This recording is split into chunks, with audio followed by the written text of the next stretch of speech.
I solemnly swear that I'm up to no good.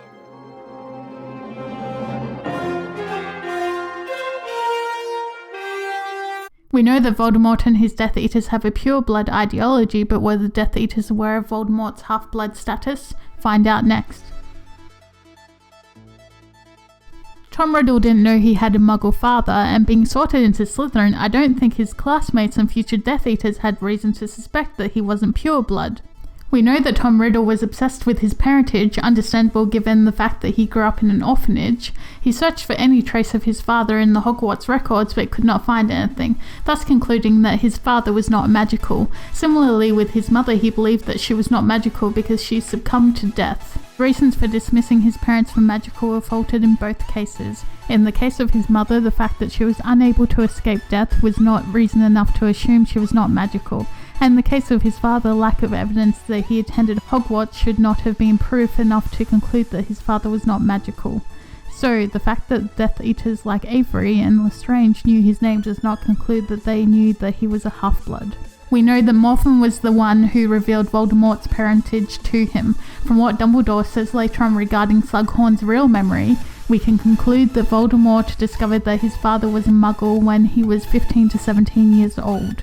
It looks like some of the Death Eaters also knew that Voldemort was the heir of Slytherin.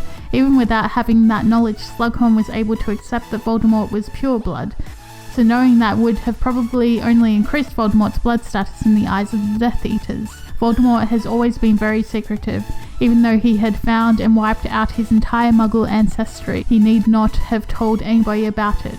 I doubt that Voldemort would have been eager to reveal details about his parentage when the discovery was not very pleasant, to say the least. Again, the strong possibility that the Death Eaters figured out that he was the heir of Slytherin instead of him bragging about it indicates that he wouldn't have shared the fact that his father was a Muggle. Voldemort refers to his Muggle father twice, once in the Chamber of Secrets where his memory reveals it to Harry, and again in the graveyard where he regained his body. You think I was going to use my filthy Muggle father's name forever, I in whose veins runs the blood of Salazar Slytherin himself? In that instance, it was only Harry to whom Lord Voldemort was talking. You stand, Harry Potter, upon the remains of my late father, he hissed softly. A Muggle and a fool, very like your dear mother, but they both had their uses, did they not? In this instance, he was speaking to Harry Potter, but Wormtail was also nearby. Apart from that, the only indication that we have that any Death Eater knew about Riddle's father was Barty Crouch Jr.'s statement when he was still pretending to be Mad-Eye Moody. The Dark Lord and I, said Moody, and he looked completely insane now, towering over Harry, leering down at him, have much in common. Both of us, for instance, had very disappointing fathers, very disappointing indeed. Both of us suffered the indignity, Harry, of being named after those fathers, and both of us had the pleasure, the very great pleasure, of killing our fathers to ensure the continued rise of the Dark Order. So from the books I can conclude that only Wormtail and Barty Crouch Jr. seem to have known that Voldemort was half-blood.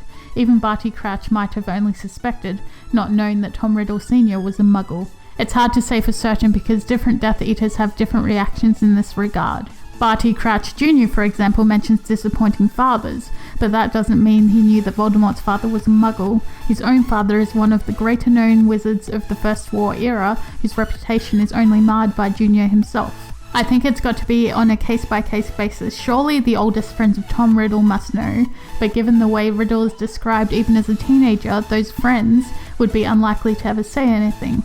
The younger Death Eaters, if they had any suspicions, are not foolish enough to voice them. I can see Bellatrix and Crouch Jr. being deluded enough to think any rumour of Voldemort's half-blood status are lies, while someone like Lucius just isn't stupid enough to ever voice them. Thank you so much for watching that video. We really hoped you liked it. If you did, please make sure to like and subscribe so that we can keep making content like this. And as always, mischief managed. Nox.